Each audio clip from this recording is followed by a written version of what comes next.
Chat. Thanks for tuning in on this Monday. I am Rhonda Lawner. I'm Jake Boson, filling in for David Lovejoy. And I'm Chuckalicious Chuck Williams.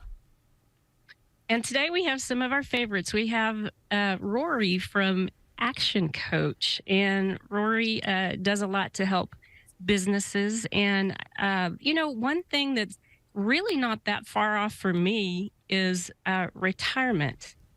And I am really not sure how this is going to go. So I'm always like, well, now what? And so tell us some things that you want us to know about preparing for retirement. Well, good morning, Rhonda. So I'll give you a couple of stats and then we can talk about them. But there are about 33 million small businesses in the United States today, and almost 10% of those are owned by baby boomers. So in the next 5 to 7 years, we're going to have actually more than what you would expect of those business owners exiting those businesses. And the crazy thing is that about 4 out of 5, 78% of business owners expect that 60 to 100% of their retirement is going to be funded by the sale of that business. So more than half of their retirement they expect to come from the sale of their business. But the truth is that only 1 in 4 businesses that go to a broker to say, I'm ready to sell my business, will the broker even take forward for sale, because they believe that the business is too owner dependent.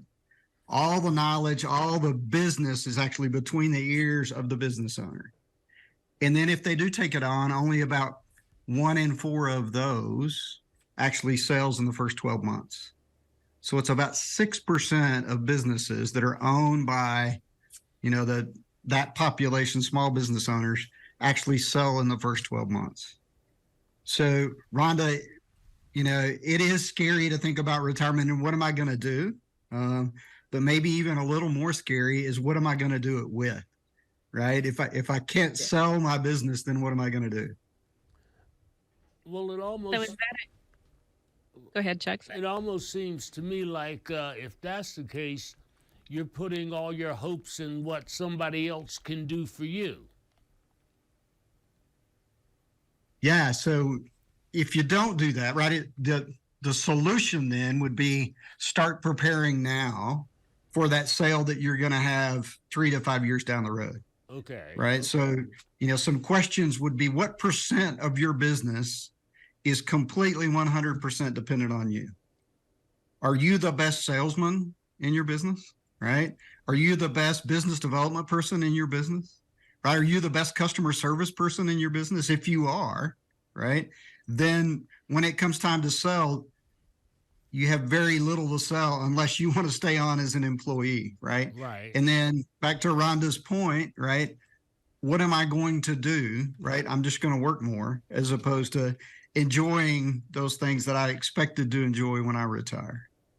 What are some healthy, I guess is probably the opportunistic word here to use, healthy ways to start that retirement planning as far as timing, methods individuals can use, things like that? Yeah, so that's a great question, Jake. So again, back to if you are the best salesman, right, then you need to identify, train, and promote that person to be that salesperson, right? If you're the best customer service person, you need to go through that same process, right? Identify who that can be, right?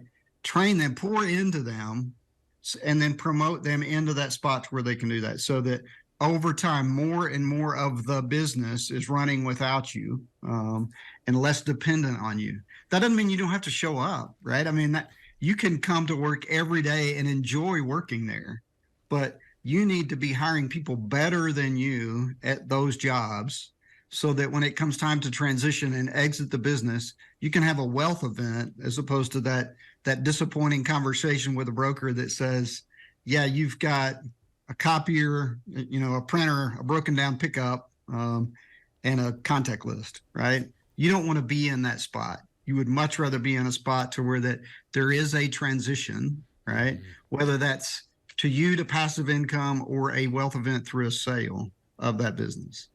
And so with Action Coach, part of the framework that we've got is a 6-step kind of scorecard that kind of goes from eliminating chaos in your business, right? Just getting down to where you've mastered some things, some basic concepts like your financials, time management, product and service delivery, right? Then you've got marketing in place. Then I build systems, right? And so there is a systematic process to building and growing your business in a way that when you're ready to exit, you can exit. Why do you see so many or such a large percentage of small business and small business owners relying on that potential wealth event like you're talking about, that sale to fund their retirement, as opposed to early planning and other methods like that? I think we all have great intent, right? So I'm not going to, I'll set aside that money later, right? I need to pour back into the business to do some things. I'm not taking out Social Security, or I'm not doing I'm going to depend on Social Security, which may not be something we should be depending on, right?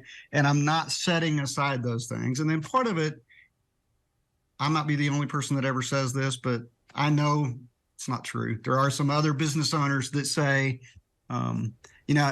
it's easier for me to do it myself than it is to train somebody to do it. Right. And guess you're right, right? The first time you train somebody to do it, you are better at it, right? You are more efficient. You are more effective. And probably the third and the fifth and the seventh time, right? But somewhere, if you allow them to do it 8 and 10 and 15 times, they may get not only as good as you, but they may actually even get better than you at doing that, right? And then how good would that be, right? That you don't have to do that work, but you've got somebody that can actually do it better than you can. It's about doing it the right way, not necessarily the easy way.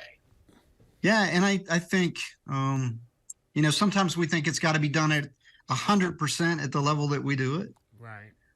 But if they can do it at 60% or 70% as efficiently and effective as you, that means you can still go do other things, right? And they're learning a skill, right? And going back to just that thought of, it's always hard to find people, to retain people, right? To promote folks in. But if I'm doing all the work myself, then, to them, they're not adding value to the business. So they're going to go find some place where they can do that. And so right. I'm sorry. We need to take a break, and we'll be right back. We've got more questions. I know I've got one, and we'll be right back with